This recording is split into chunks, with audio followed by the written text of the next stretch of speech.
Hello everyone, and welcome back to the Cyclonic Thrift channel, your home for competitive magic on a budget. As always, please hit that like button and subscribe, and without further ado, let's get thrifty. The commander we'll be looking at today is Narcy, Fable Singer. She's the alternate commander to the Enduring Enchantments Precon from Commander Master's set. She is a 1 white, black, green, 3/3 legendary creature human bard. She has lifelink. Whenever you sacrifice an enchantment, draw a card. And whenever the final chapter ability of a saga you control resolves, each opponent loses X life, and you gain X life, where X is that saga's mana value. Now, this is a super interesting enchantment-themed commander. Most of the time with Enchantress decks, the strategy is to pillow fort, keep your opponents away from you, gain value, and outlast them essentially throughout the game. But they don't really have a whole lot of win cons where you're able to consistently and reliably end the game through a strategy of your own. With Narcy, you definitely get both the classic Enchantress strategy of playing with enchantments and drawing cards. Now this is when you sacrifice them, not when you play them, but you're still getting that card advantage. And then with the saga ability, with opponents losing life, that will be an excellent way to close out games instead of just turning them into long, drawn-out performances where no one really does anything and you're just looking to outlast them with value. Now, as a reminder, at time of recording, each card in this deck, other than the commander, is under $1. There's no telling, these cards might jump, they might fluctuate, so I can't promise that when you go to build the deck that they'll be the same price, but as of right now, everything is under $1. So, without further ado, let's get into some of the strategies we're going to use to help maximize Narcy's ability and to win the game. Of course, predictably, with Narcy's ability specifically naming sagas, we're going to want a lot of sagas. Now, thankfully, sagas have gotten a lot of support over the last couple years. They're not quite as strong of a card type as some other strategies, so they aren't wildly expensive, but there are definitely a ton of options that you can choose from that'll give you a lot of great value, in addition to activating Narcy's ability. Now with sagas specifically, because the damage and life gain is based on mana value, we're going to want some more expensive sagas to be played out. Definitely have a lot of cheap ones to get out early in the game, but these bigger ones are going to be more helpful in, again, ending the game when your opponents are low and finishing that game out for you. The first one we've got here is the Eldest Reborn. It's a 4 and a black saga. First chapter is each opponent sacrifices a creature or planeswalker. Chapter 2 is each opponent discards a card. And Chapter 3 is put target creature or planeswalker card from a graveyard onto the battlefield under your control. Now this is an excellent, first of all, removal. If you're playing on a board where each opponent has only one creature or one good option, you're able to take that out. And then ultimately at the end, it's going to be excellent graveyard recursion. First of all, for yourself, we're going to be playing with our graveyard a lot. We're in green-black. We'll be able to recur a lot of things. We're going to put a lot of things in the graveyard. So that ability is going to be super helpful. But if an opponent happens to have a better creature, you're able to take that one too. So there's a lot of upside to this card. On top of when it ends, you will gain 5 life and each opponent will lose 5 life.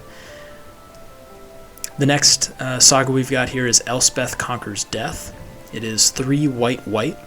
The first chapter is exile target permanent and opponent controls with a converted mana cost 3 or greater. Exile target permanent is ridiculously powerful. Now you might not hit some of the lower cost things like an Esper Sentinel or something like that, but you'll hit a Rhystic Study. You'll hit most of their commanders, you'll hit some of their utility artifacts. Any of those things are going to be devastating for these strategies. The second chapter is non-creature spells your opponents cast cost 2 more to cast until your next turn. That is another great ability to help slow down your opponents for one turn cycle, as well as a lot of removal spells will cost too much at this point. Apongify on your commander for 1 mana is excellent, but if it's 2 and a blue to cast, then they might rethink that. And then the third chapter is return target creature or planeswalker card from your graveyard to the battlefield. Put a +1/+1 counter or a loyalty counter on it.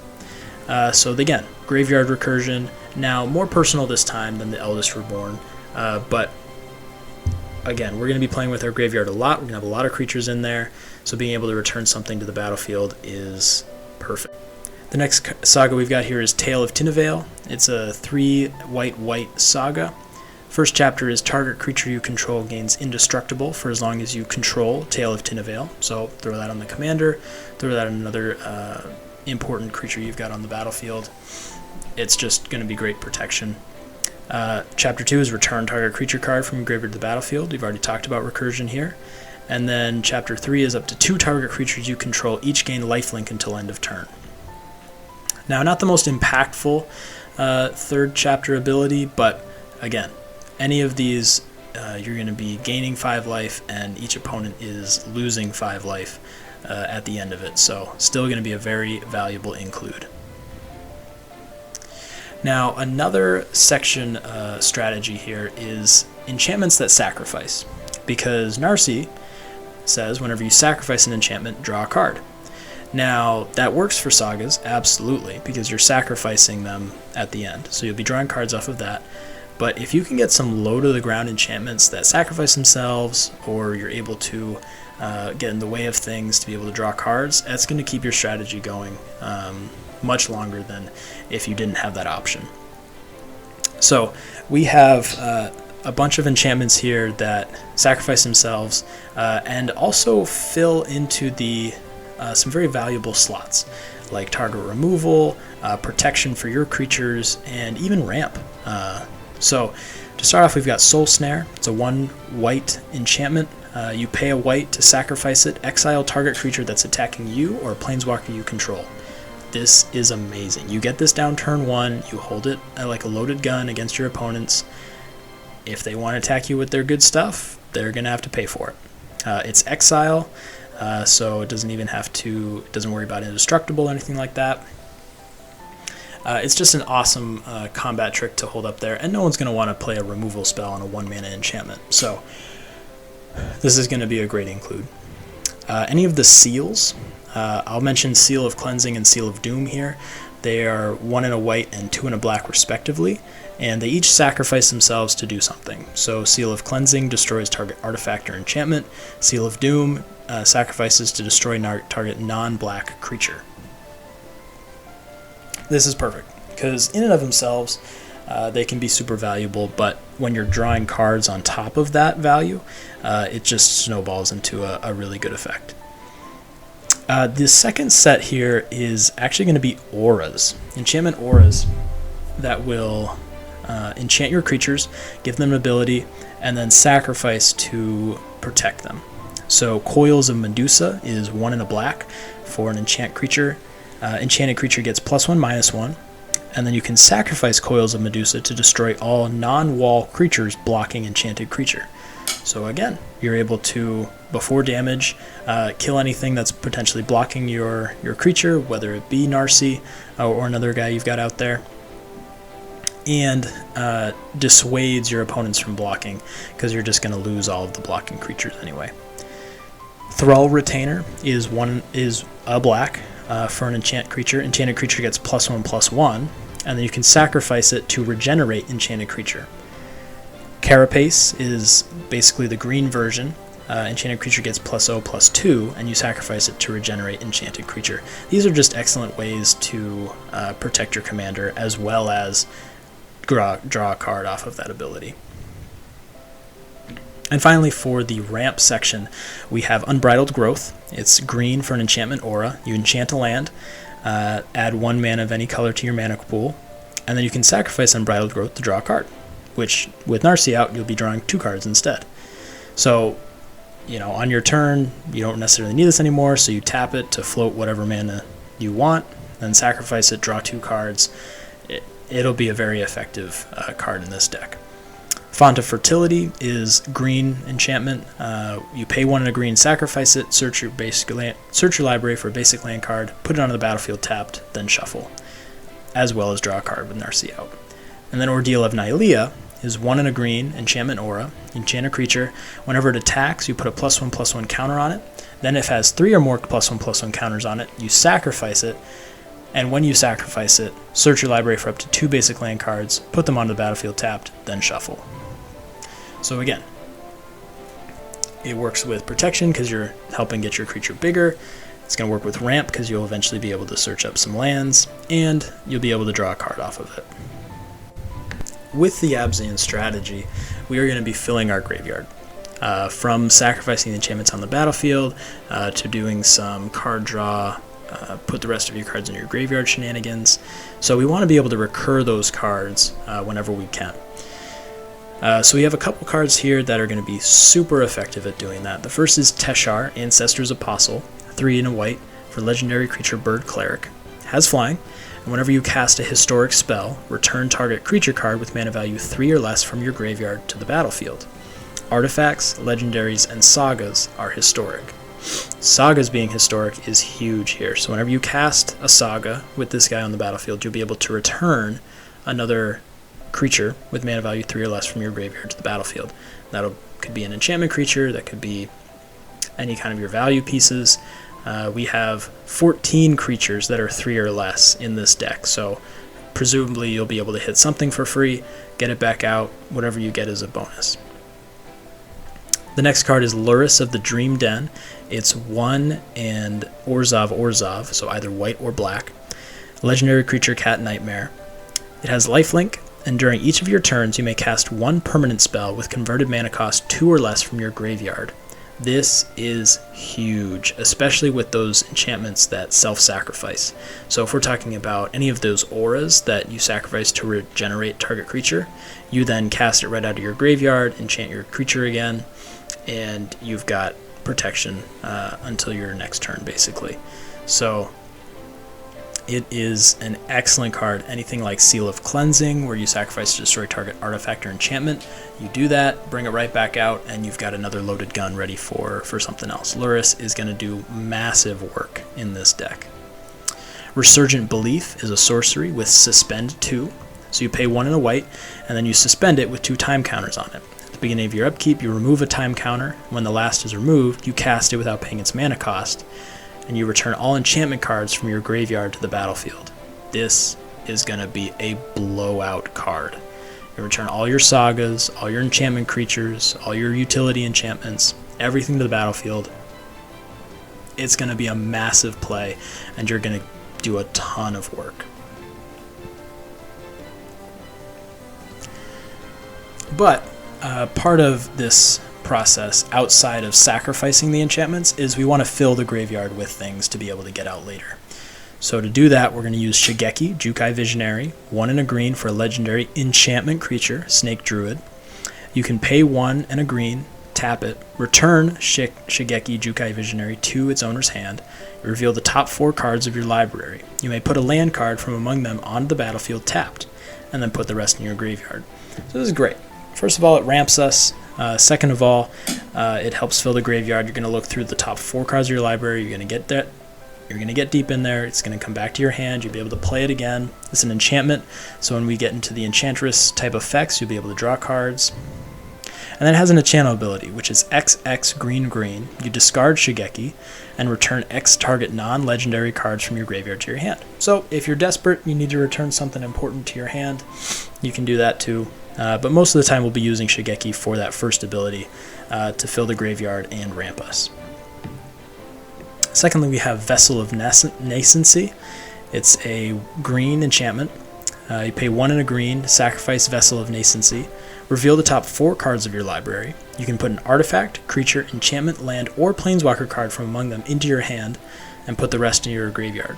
So basically, as long as it's not an instant or sorcery, you're going to be drawing a card and then putting the rest in the graveyard. Now it does sacrifice, so with Narcy out, you'll be able to draw a card as well. And you'll be able to potentially play it out later with Lurrus or something like that to be able to repeat this effect. Now the thing with sagas is they have lore counters on them, which are counters. So we'll be able to kind of play around with them, either take them out, remove them, that sort of thing, in order to control when and how those are leaving the battlefield and we're getting that second Narcy trigger. So the first card we're going to do that with is Grateful Apparition. It's 1 and a white, creature spirit 1/1. It has flying, and whenever Grateful Apparition deals combat damage to a player or planeswalker, you proliferate. So again, take all those sagas, add another chapter to it, get all that value, potentially sack a couple of them, deal some damage, gain some life. This is going to be great. Second card is Story Weave. It's 2 and a green for an instant, and you can choose one. Either put 2 +1/+1 counters on target creature you control, or put 2 lore counters on target saga you control. And the next time one or more enchantment creatures enter the battlefield under your control this turn, each enters within 2 additional +1/+1 counters on it. So we'll be taking this second effect every single time. You'll be able to increase a saga on its way, as well as buff any of your enchantment creatures when they come on the battlefield. And then finally we've got Setsuki, the Living Lore, green and a white for legendary creature Human Druid. You can tap it to put a lore counter on each saga you control. Activate this only as a sorcery. And then when Setsuki, the Living Lore, dies, you choose up to 1. You either return target saga or enchantment creature you control to its owner's hand, or you return target saga card from your graveyard to your hand. So again, either protection or graveyard recursion, but the real benefit here is the putting the lore counters on each saga. You're going to, again, advance that board, advance that strategy, get a lot of value out of it. It's going to be a powerhouse of a card. Now, we are on to the veggie section of the video. So again, any budget deck is going to need to eat your veggies as you're building it in order to compete and play effectively against some of these higher powered, higher cost decks. So by veggies, I include ramp, card draw, and removal.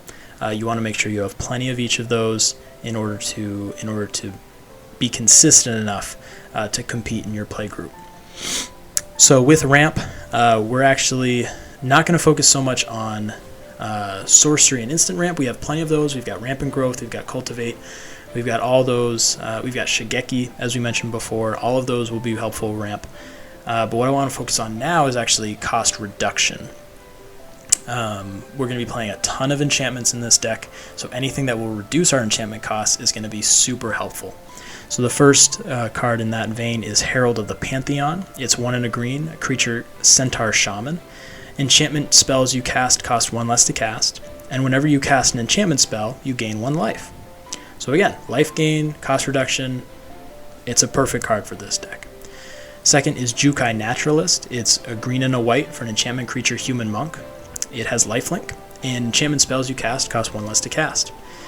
And then finally, Starfield Mystic. It's 1 and a white for a creature Human Cleric. Enchantment spells you cast cost 1 less to cast. And whenever an enchantment you control is put into a graveyard from the battlefield, put a +1/+1 counter on Starfield Mystic.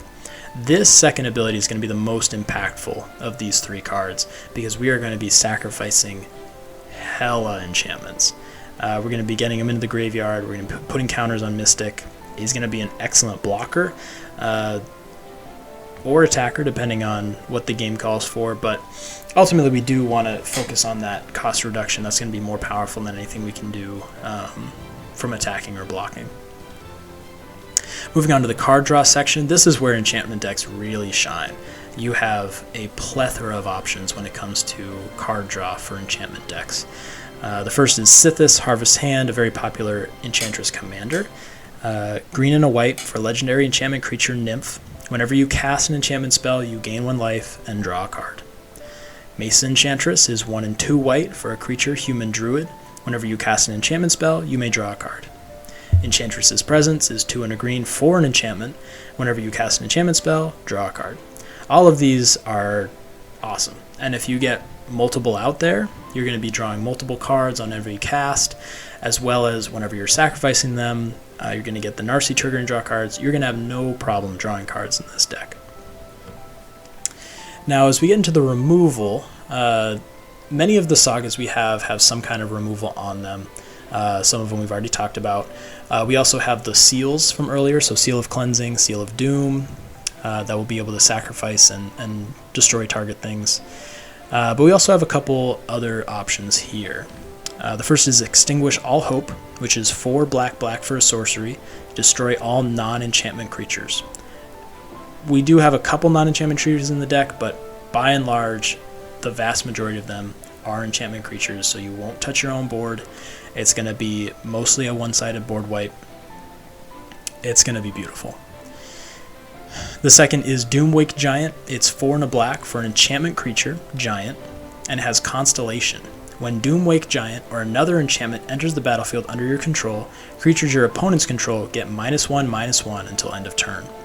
This has huge potential. Depending on the threats on the board, you can either save it for when you have a lot of enchantments to play, all the mana you need. You can essentially get 4-5 enchantments out there, just wipe everybody's board. Or if you get this out as soon as you can and just kind of control everything, right? You kill all their small creatures, kill all their mana dorks, that sort of thing, depending on the strategy of the opponents that you're playing. This Doomwake Giant is going to put in a lot of work. And then finally, we're going to get to the Thrift pick of this deck. This is where I take a card that didn't really fit into any of the categories here, but I think is going to be a super fun include, something that you're going to have a lot of fun playing, something that I'd be excited to play, something that fits in the deck, and is going to be something really cool. This Thrift pick is Solitary Confinement, 2 and a white for an enchantment. At the beginning of your upkeep, sacrifice Solitary Confinement unless you discard a card. Then you skip your draw step, but you have Shroud, and you prevent all damage that would be dealt to you. This is super interesting. There's a serious downside in that you're having to discard cards, you're skipping your draw step, you're not going to be gaining cards in and of itself with this on the battlefield, but it has a very serious upside where you have Shroud and you prevent all damage that would be dealt to you.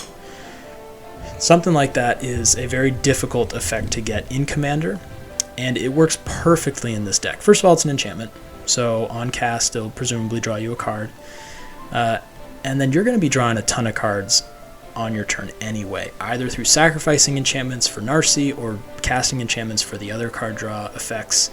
You're going to have no problem having a full hand, so you're never going to really need to sacrifice Solitary Confinement until you want to, in which case you can sacrifice it and draw a card.